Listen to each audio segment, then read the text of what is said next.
बच्चों, ये हम पढ़ेंगे दो चर राशि वाले रैखिक समीकरण।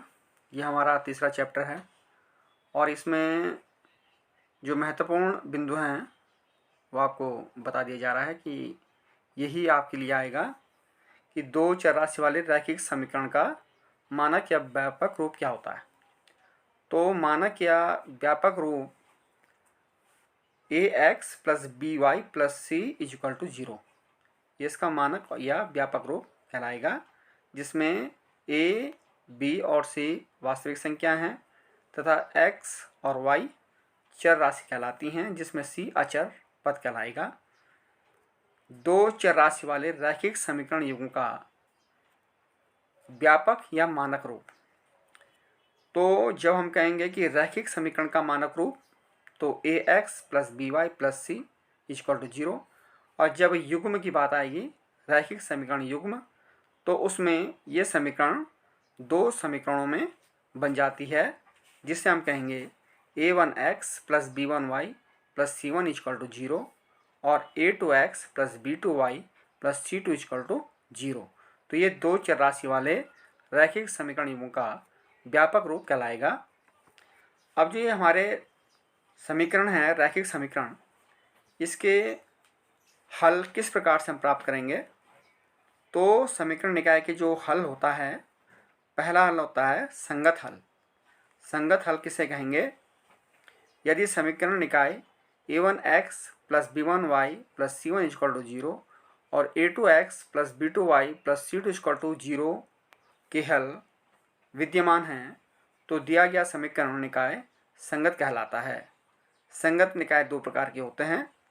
पहला होता है यदि समीकरण निकाय a1x plus b1y plus c1 equal to 0 और a2x plus b2y plus c2 equal to 0 के एक और केवल एक हल प्राप्त होता है, यानी अद्वितीय हल प्राप्त होता है, तो कंडीशन होती है a1 upon a2 does not equal to b1 upon b2, यानी रेखाएं प्रतिच्छेद करती हैं आपस में, और उसके लिए जो प्रतिबंध है a1 upon a2 does not equal to b1 upon b2। यदि अनंत हल प्राप्त होते हैं समीकरण निकाय के, तो प्रतिबंध होता है a1 upon a2 equal to b1 upon b2 equal to c1 upon c2, यानी रेखाएं समपाती होती हैं, एक दूसरे के ऊपर यानी एक ही रेखा प्राप्त होती है। और सेकंड है हमारा असंगत हल। जब समीकरण निकाय a1x plus b1y plus c1 equal to 0 और a2x plus b2y plus c2 equal to 0 का कोई भी हल नहीं होता है, तो निकाय असंगत कहलाता है। और जब कोई हल प्राप्त नहीं होता है, तो कंडीशन होती है, जो प्रतिबंध होता है a1 upon a2 equal to b1 upon b2 does not equal to c1 upon c2, यानी रेखाएं समांतर होती हैं। अब यदि समीकरण निकाय के हम ग्राफ के द्वारा इसको हल करें, तो आप देखिए कि इसमें ये प्रश्न है, निम्न समीकरण निकाय के हल आलेखीय विधि से ज्ञात कीजिए। x plus y equal to 10 equation number 1 और x minus y equal to 12, ये इक्वेशन नंबर सेकंड है। तो इसको हल करने के लिए पहले हम तालिका बनाएंगे। पहली तालिका x minus y equal to 12 के लिए है, जिसमें x और y जो चर राशियाँ हैं, यदि x हम 14 लेते हैं और y 2 लेते हैं, तो x minus y equal to 12 हमें प्राप्त हो जाएगा। इसी प्रकार x और y के जो दूसरे बिंदु होंगे, यदि x 10 लेते हैं और y माइनस 2 लेंगे, तो तब भी हमें x minus y equal to 12 प्राप्त होगा। तो इस प्रकार से हम x की वैल्यू 12, y की वैल्यू 0, x की वैल्यू 11, y की वैल्यू -1, x की वैल्यू 14, y की वैल्यू 2, ये पहली तालिका प्राप्त होती है। इसी प्रकार दूसरे समीकरण x plus y equal to 10 के लिए तालिका हम इस प्रकार से बनाएंगे। x और y के लिए यदि x 2 है तो y को 8 लेना पड़ेगा, जिससे कि 2 प्लस 8 इक्वल टू 10 हो जाएगा। तो इस प्रकार से जो बिंदु प्राप्त होते हैं x minus 2 y 12, x 5 y 5, x 11 y minus 1, x 12 y-2, x 6 और y 4। और इस प्रकार से हम ग्राफ के ऊपर हम जो रेखाएं बनाएंगे, तो दो रेखाएं कैसे हम बनाएंगे।